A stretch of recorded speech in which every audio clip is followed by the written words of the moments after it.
Now I want to talk about another zero-shot learning approach, this time again for relation extraction.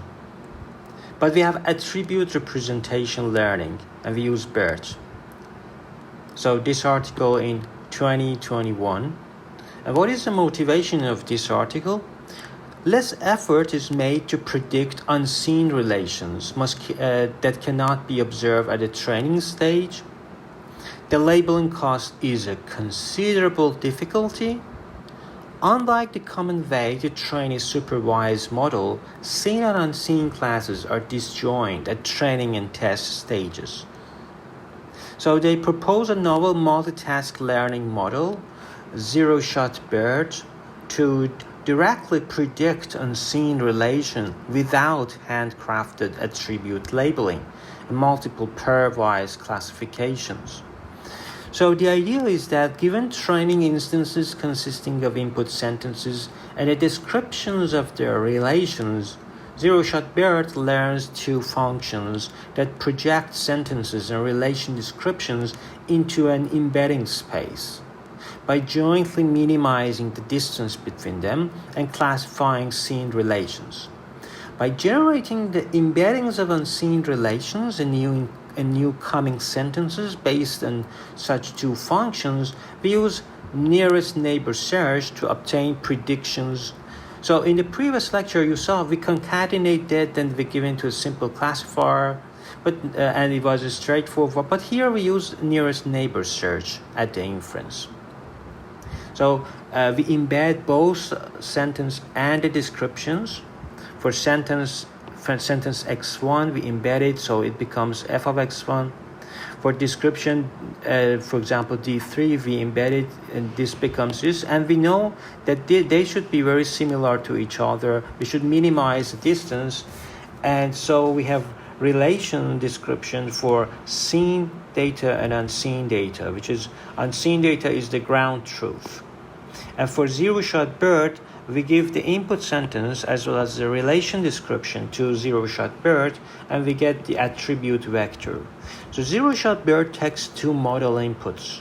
One is the input sentence containing the pair of target entities, and the other is relation description, text describing the relation of the two target entities.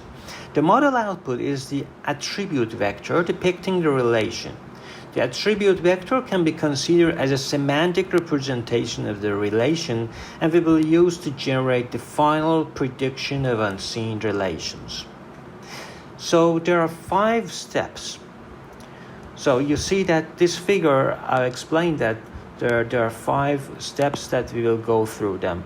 So the problem is that we have a couple of seen data, labels and unseen labels, relation labels, and our goal is to train a zero-shot learning based on a training set such that using M to predict unseen relations of a testings.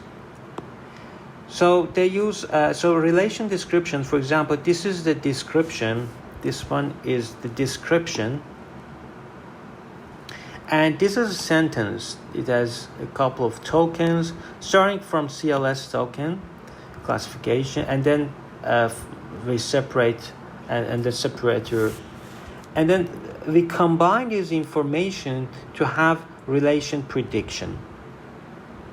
And here we are also using the entity recognition, because using entities, then we concatenate them, then becomes another source of information to see the distance between them.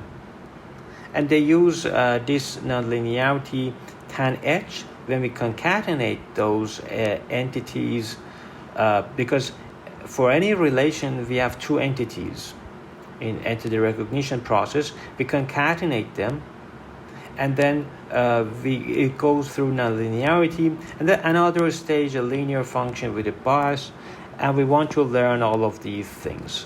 And the objective is pretty simple. We just want to maximize the dot product between the scene and the relation embedding and the sentence embedding. And this is a standard because we know this for scene data only. That's why Y sub S stands for scene data. And so this is the loss that we are talking, and N is just the number of samples. So this is the architecture of their model, which is very simple.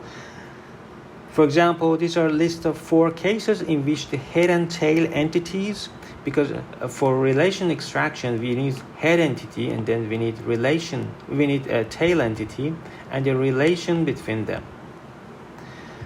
So sometimes it's true, sometimes the predicted does not match, and so you see the input sentence and you see head and tail entities as well as relations.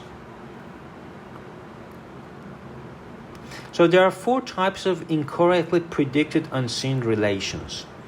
The predicted relation is not precise for a target entity pair, but may be suitable for other entities that also appear in the sentence. The true relation is not appropriate because it comes from distance supervision. In distance supervision, when you connect it to a knowledge base and then suddenly you have all the entities, so it's a very interesting thing, but unfortunately that kind of distance supervision creates noisy labels, and there are methods to remove that noise.